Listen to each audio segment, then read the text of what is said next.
Hey, greetings, Dr. Jeffrey Scott here. This is my Market MRI Pro update. I thought I'd get out early on Thursday as, boy, things are magnifying as we speak. I titled today Markets Breakdown on Broad Weakness, and this may be more than just a reset of tech valuations. Bitcoin, metals, now broadening out to uranium. There's so many things are taken out and getting hit, and even discretionary today is Amazon. Um, I swear I was watching the tickers, and they were trading lower even before earnings came out, and they were already down $10 during the day. Question is, are we getting close to a bounce, or is this the big one? And sometimes you just got to lighten up and wait and see what happens. Again, it's February 5th, 2026. Jeffrey Scott, marketmripro@gmail.com, Google Groups Top Down Trader, and www.marketmripro.com. First, a request. I don't charge for my education. I do a lot of things. Many of you got the benefit of that 4-hour program I did last weekend. There's going to be a link underneath in the remarks section or in the um, top-down trader email. Just click on it. It's a Valentine's Day traders show, and I get to present, I think, around noon on Saturday. Love to have you attend, and at the minimum, just give me a registration. I'm new at this business side of trading, and it's how I'm going to build my brand and frankly, my registration list. And I need people to sign up or they'll never invite me again. So if you could do me a big one, I'd really appreciate it. I'll record the video, whether you're there or not. You'll get it in the Top Down Trader group. So, all right, enough of the begging. This is for educational purposes only. Anything we talk about should be taken in the spirit of education, not investment advice. 10 to the videos demonstrate my tools for top-down analysis. Trading involves risk. You and your owner are solely responsible for any investment decisions you make. I may own or intend to buy or sell any stock mentioned in the report. Trading stocks and options should be considered risky. You should always consult with your financial advisors before making trades. And I have tools for multiple platforms, but I'm an independent trader. My Google group is called Top Down Trader. Just go to Google, sign in with your Google ID, go to all groups, click join, find Top Down Trader, and let me know how to contact you. That's the only mailing list I keep, and you actually keep it because when you want out, you just quit. Hindenburg Omen on the NASDAQ. I just wanted to call this out again that I showed it yesterday. So I'm not the only person that's called out, and I've done multiple videos on this. Why I think the Hindenburg is more impactful than just what we saw in the NYSE. And you could see here that when you look at a month, 2 months, 3, 4, 5, 6, and 1 year, pretty much you are either flat or down on every time frame, both the mean and median. So I think there's something to be said about the Hindenburg Omen on the NASDAQ, and we'll show you why that matters in a few minutes. Today we did get the JOLTS number. I guess we got it today, or maybe it was earlier in the week, and they talked about how no one's quitting, but no one's being fired. Look, I'm in a large company. During the COVID years, we had massive turnover. Um, During the post-COVID years in the beginning, the employers were, frankly, we didn't have the power. The power were in the employees. And people were flipping jobs, getting bigger jobs. I think that's changed, and our turnover is very little. So it's not that we're hiring that many people, but rather we're not turning over the people we have. And I think that's what the JOLTS job sort of reflected. From an earnings perspective, we don't have futures yet, but I can tell you a few interesting factoids. Let's see, let me get to the right spot here.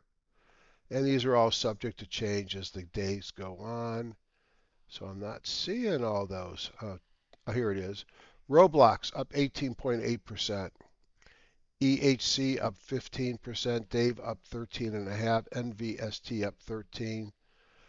DocuSign down 33%.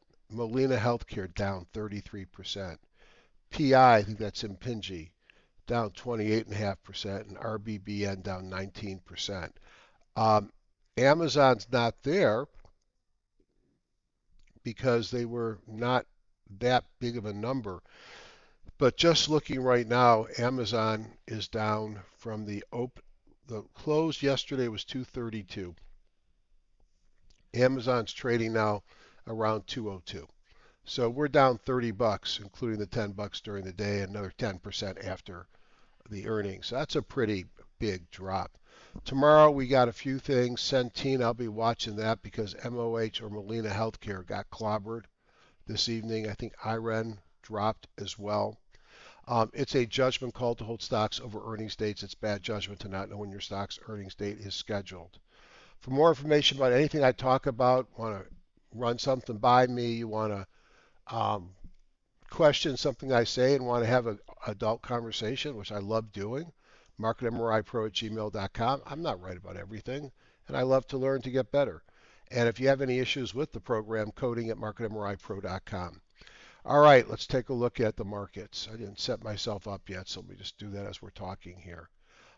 There are some humdingers today. All right, this will take a second to load. The daily briefing is going to show you what happened in the markets, and I think you obviously know by now it was a tough day in the U.S. markets. You can see here the volatility was up 6%. The dollar was up 0.3%. The diamonds were down 1.18. Spider 1.25. Q's 1.44 and the Russell 1.8. You could see where they all closed in their daily range. There was really no bounce on these today. They're all in the lower 23% or worse. And boy, oh boy, Bitcoin, hang the crepes, baby. Bitcoin's going where all those naysayers said it would go, and that may be much lower. Down 13% today. That means we're down almost 25% the last 5 days on Bitcoin. Imagine your portfolio if your stocks drop 25% in 5 days. If we look at new high, new lows, we are very negative now. The NASDAQ, very bearish looking. And we've lost the 100, which we were over 200 a couple days ago on the NYSE. This is new highs minus new lows at 52 weeks. Participation, let's use my kids' generation, the words sucked. Only 39% stocks in S&P 1500 were up 21% in the NASDAQ and 32% in NYSE. This was a bad day in the U.S. markets. What led? Only thing up on the S&P 500 sectors was utilities.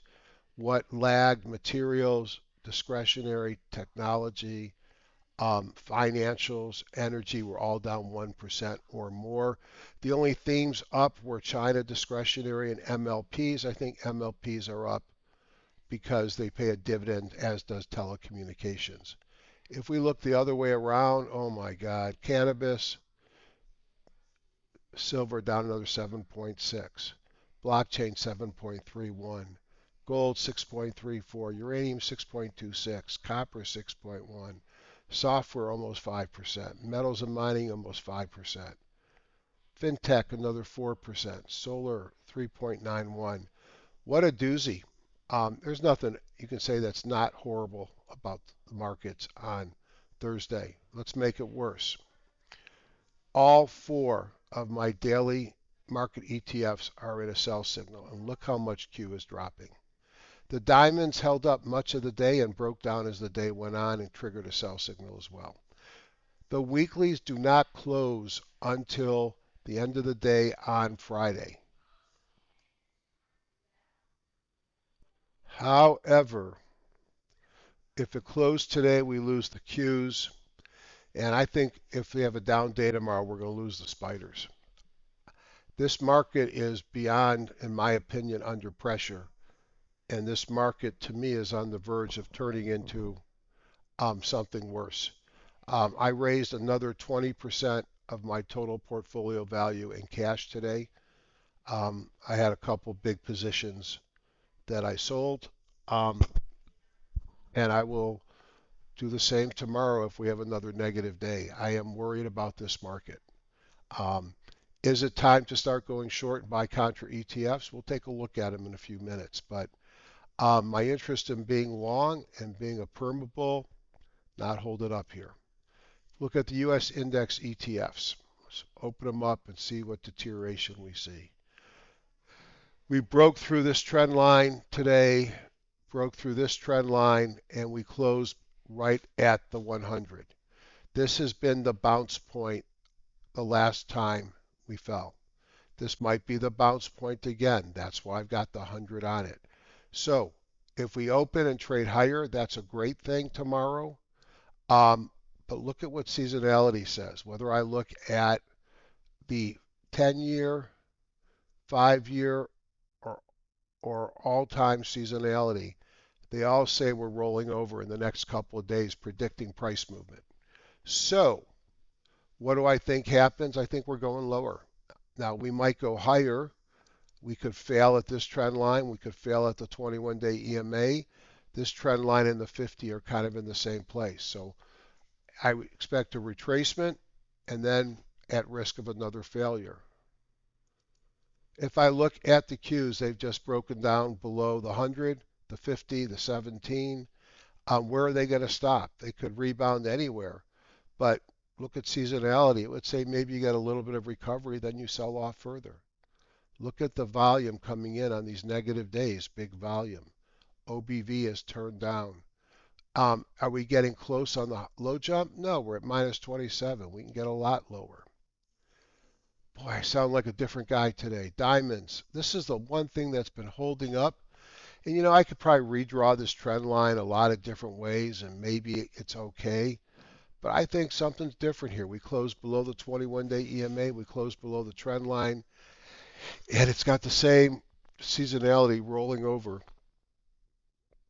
on the 17th. Will we even get there before rolling over? How about the Russell? Here's the Russells. I call this the clandestine all-time high. And it's shooting star on that day. And it did exactly what you'd expect. Came to rest today on the 50. Optimal place to bounce. Can it bounce up to the 21-day EMA before it rolls over on seasonality? Again, seasonality is not perfect. All right. And the reason why I got 3 time frames here is sometimes you could see of late it hasn't followed what it's done. This is what it does. It peaks around the 17th of February and it sells off until the late part of March. I don't know. History repeats. Volatility. Look what volatility does seasonality. It's doing exactly what I've been showing you. It's going higher every day. And oh yeah, this thing here that concerned me, why it wasn't going down to a resting state, we've broken out. We are above the moving averages. I'm going to wait till it has a clear one-day reversal. What does that mean? Let's find a real one. I mean by real one, a big one. Here it shot up here and closed down here. Shot up and closed down here. That was the doozy at the April 7th low I closed. I called. We haven't even gotten up to where we were here. Does it go higher? Well, if it does, the markets go lower. And if we look at the dollar, it's rallying back. But as I talk about each night, the dollar is so far off of its highs, I don't think it's causing a whole lot of damage here. And I think our new Fed head is a strong dollar guy, so that shouldn't be a surprise. Commodities. Wow. It's not just tech stocks, baby. Look at gold is languishing down another 2.66, stopping just below the 21-day EMA. Silver, holy Toledo. Cheapers Batman or whatever Robin used to say, from here to here. What's that sell-off? 68% correction. I got 68% of where we're at right now, but my God, that is something fierce in 7 days. 7 days. Just like Bitcoin. Wow. Where's it going to stop? I don't know. This would be an interesting area because it sort of paused in here. Does it come all the way down to the 100 and get down to where this area was? But boy, silver is broken as of this moment. Oil consolidating. A lot of worldwide events that are probably influencing the state of oil. Natural gas stabilizing after a big fall. And then Sometimes rates falling is a bad thing. I think they fell as the markets are, people are getting concerned about what's happening. Bonds are rising, rates will fall, and you can see a 10-year drop 1.61%, and the 30-year turned away from rising up to the 5% level and fell 1.16. Not a pretty picture. Now, are we near a bounce? This is getting impressive. NYSE, 17% of the stocks are below the Bollinger Bands. S&P 1500 at 16%. The NASDAQ, it's 29%. That's getting enticing. And the Russell, it's 24. I think that on those parts of the market, we might be getting close to an oversold bounce. But they can get much worse. So I think a bounce is coming. But again, who cares what I think? They can get much worse. What's interesting is we still have the stocks above the highs, the top of the Bollinger Band at the same time. Market breadth, da, da, da. Here are your confirmed Hindies on the NASDAQ, and the NASDAQ is broken down. You don't see the Hindies after the NASDAQ is broken down because you're no longer above the index. So we're done with the Hindies here for a while. How low will it go? Does it come down to the November lows? Why not? Does it come down to the July low or the April lows? Certainly hope not, but I think we're coming down some. I did that too many times. Then look at the NYSE. Again, I could probably replot this and say it bounced off the line, but let's face it, we're close to the line. Now we're way above the 50. We're not broken at all. But oops, we had another Hindenburg today. We had massive reduction in the new highs versus new lows. AD line down, up down, volume down, and another Hindi, and we're still at 0.61 on the 13-week. I would not be surprised to see the NYSE pull back significantly. You look over here at the NASDAQ, the stocks above the moving average is breaking down. But this is what a bottom looks like. We're nowhere close. And the new high minus new lows, the AD lines, up, down, volume are all very red. Hindenburg omens are here. I'm going to be looking for defibs and other things to pop up here. 13-week is at 0.21. That's low, but it will get lower, I'm afraid. But we're getting close to what will probably be a bounce. Will we get it Friday? Or do we have a Friday, Monday sell-off as everybody gets fearful? The margin calls come in at 11 o'clock tomorrow, and then we start to rally on Tuesday. I think we're getting close, but I don't have a crystal ball. I just have my data. If I look at the ratio charts, you could see materials, communications a little better, energy, staples, tech is toast. Not good when tech is down and financials are down. Real estate, middle of the road. Utilities, Healthcare has come down, especially biotech. Discretionary doesn't look great. Doesn't look good. And if you look at Bitcoin futures versus the dollar, horrible. Horrible. I joked about, I think it was Maxine Waters was asking Besser, was he going to bail out the Bitcoin owners? Ha, don't think that's happening. All right, on the market breadth, new high, new lows, we can see the RSIs are dropping down to areas that are getting close to reversal areas, but could drop a lot further. The stocks above the moving averages, certainly the NASDAQ has broken down, as has the Russell, but not really the S&P 1500 or the spiders. And what we might have is a tale of two markets, with the Russell and the NASDAQ going to break down, and the spiders and S&P 1500, I think, rolling over as well, but may take a little longer. And then let's take a look at the sector timing non-ratio charts. All right, well, I had to step away for a few seconds, so it's now after 6. I can tell you the Dow's down 135 early. NASDAQ's down about 200. Thank you, Amazon. S&P's down 30. Gold's down another $96, and the Russell's down just a bit, 3.50. Let's take a look at the sectors. Boy, we haven't had a sell-off like this in a while. It's when it bottoms that you make all the money, so think of this as an opportunity, not as a disaster. I keep telling my friends. Bitcoin, it's dove off the platform and it still hasn't hit the water yet. My God, how ugly is that? How can you buy this? You got to wait for a bounce. I'm not even gonna. I'm just horrible. Technology almost as bad as Bitcoin, just not there yet. Looks bad. The 200's getting close. Maybe that'll be support. Discretionary just squirted through. We'll be down more tomorrow with Amazon selling off. Here's the 200. Seems like a natural target. Communications has broken down. 200's got to be way down here somewhere. I don't even know where the 200 is. Let's see, scrunch this up. There it is.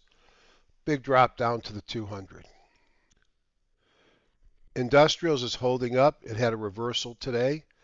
Was down a bit, 0.6%, but still holding up better than most.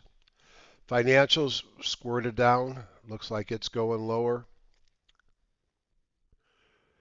Energy holding up pretty well.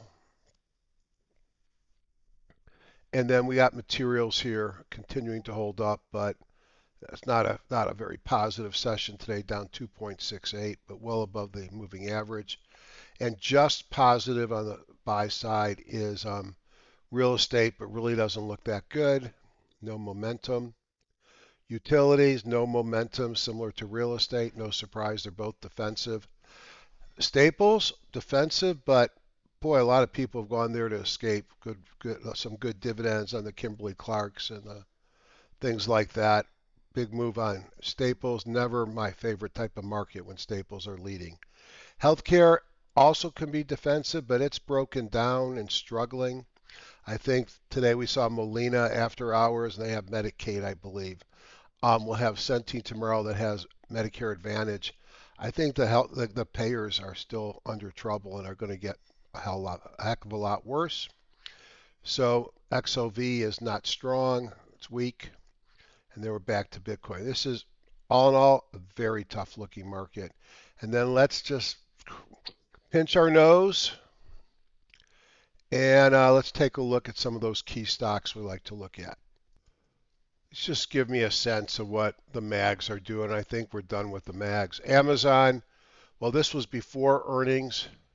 It is going to slice through its 200-day moving average unless it surprises us and outperforms tomorrow, but it is not happy. Amazon sitting on the 200 after hours right now, just to give you a sense, trading at $200.80. Somewhere down about here. Ouch. I bought puts on my position. Apple holding up better than most. Google, well, we could say Google broke down today, but Google closed right at the moving average, just had a great move, and after hours was actually trading up earlier. Let's see what it's doing right now. I just got to look at mine because I still have a position in Google. But I also have it protected with puts, which is a theme of my portfolio right now. Trading at 326.22, about $5 down. So has Google broken down? This was not my big winner. This was the big winner in this group. Meta is starting to give back all of its earnings related jump. Everybody's concerned about CapEx. Netflix, they're concerned about Warner Brothers and what it's going to pay and how long it's going to take to close and what the regulatory impact is going to be. And that's assuming they get rid of Paramount. And Tesla, Doji, maybe it's done going down. It's got to think it's going to touch the 200 before it rebounds. Well, and then here's NVIDIA, which is still one of my positions. It's traded down here again. Today it was down another, 1.33%. 200 seems to be a natural place to expect where that's going to target. And Microsoft, another day, another loss. LABU, time to be done with biotech. I mean, the only thing that I could say that's at all not horribly positive is this area has been an area for bouncing. I just think we're done, but we'll know tomorrow. And then the next one on the list is pharma, holding up better. Remember, biotech are a lot of small companies, and they're bringing new products to market. They want to be bought for a lot of money, and the more pressure there is on pricing, the less the models will give them a buyout. So pharma stronger because their products are in the market. It's hard to lower existing products, although there's some that will be taken down by the Inflation Reduction Act. Data centers have broken down and turned to a sell. Imagine that. Don't let it round trip you. And then lastly, another one that's broken down is defense. So there's a lot of weakness. This is not just big cap tech and semiconductors. Typically now I would go to the JS layout, look at the sectors and industry groups, find what's working now and what we might want to start thinking about putting some money into. But that would be more bullish than I think I need to be. I'm cautious here. I'm okay if I miss the first few points, 5% of a new bull market. Yes, I know some of the biggest moves occur in a downdraft, but I'm okay with that because the best way to still be trading in a year from now is not blow up your accounts tomorrow. So I'm going to be cautious. So rather than look at things to go long, let's look at things that give you a short position without having to go short. And let's talk about some of my favorite contra ETFs. The dog. This one will go up when the Dow rolls over. You've been basing, you're now in a buy signal, you've broken above the moving averages. Does that look more like you want to go long or short? I'd want to be long dog. Again, am I ready to go all in on these? No, but I'm ready to start nibbling. SQQQ, this one's broken out and running. This goes up when the Qs go down. Now, notice what it does. In fact, let me put on a weekly. And if we respond, what you're going to see is on the weekly, this number here is 288. And now we're at 71. I think you could see the trend here, and it's not your friend. These are not things that you buy to hold. These are things you buy to play as defense, either protect your portfolio if you think the market is rolling over. Yeah, I've got some performance weirdness today. I'm going to have Praveen take a look at it when we get done. Waiting for this. There you go. And you can see a clean breakout on SQQ. TZA goes up when small caps. I talked about this one yesterday. Time maybe to start nibbling it. SPXS, this one goes up when the S&P 500 goes down. If LABU is done, then maybe LABD, which is the one that goes up when LABU goes down. Short biotech, long LABD, new buy signal breaking out.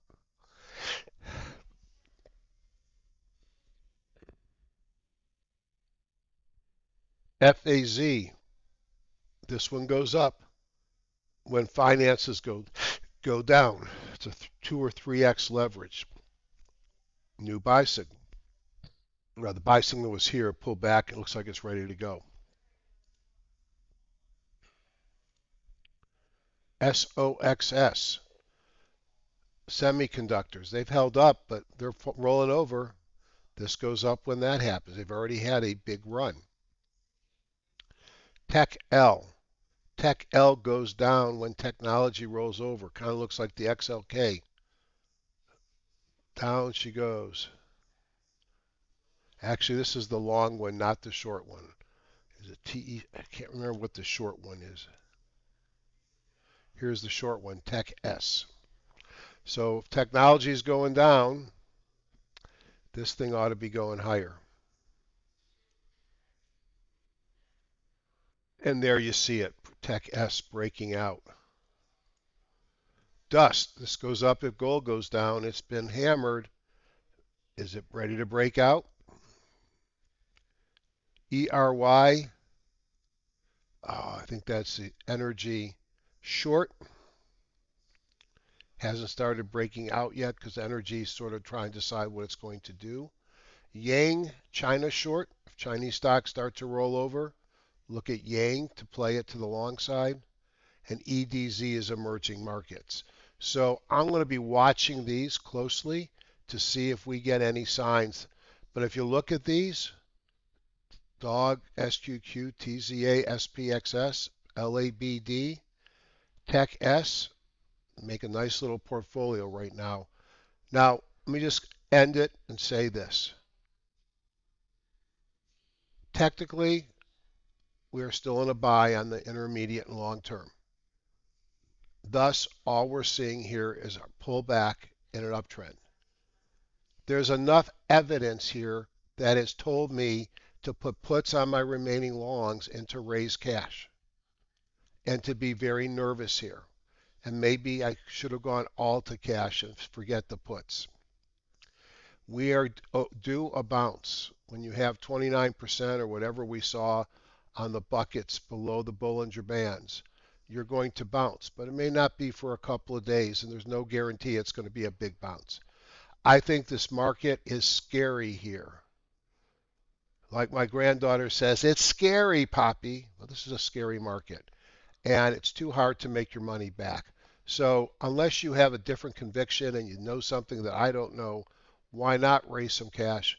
Think about looking at some contra ETFs, and let's wait until we get some bona fide buy signals. Think about last year on April 7th. Gave us a great runway to go long. Right now, it's not that market anymore. So what do I think happens? I have a hard time believing we recover tomorrow before the weekend. Maybe Monday is a recovery day, but maybe we have Black Friday and a Blacker Monday coming before we start to turn this around. The thing that scares me the most is tops occur at the highs. Bottoms usually don't occur at the highs. And even though it's painful, we're still pretty close to the highs here. We're not even to the 200-day. Just because you've lost a lot the last couple of days does not mean you can't lose more. Be careful. Money management, keeping your nest egg so you have money when the market's easier. That's how I'm playing it. Take care, everybody. Sorry I'm so negative, but I got to call it as I see it.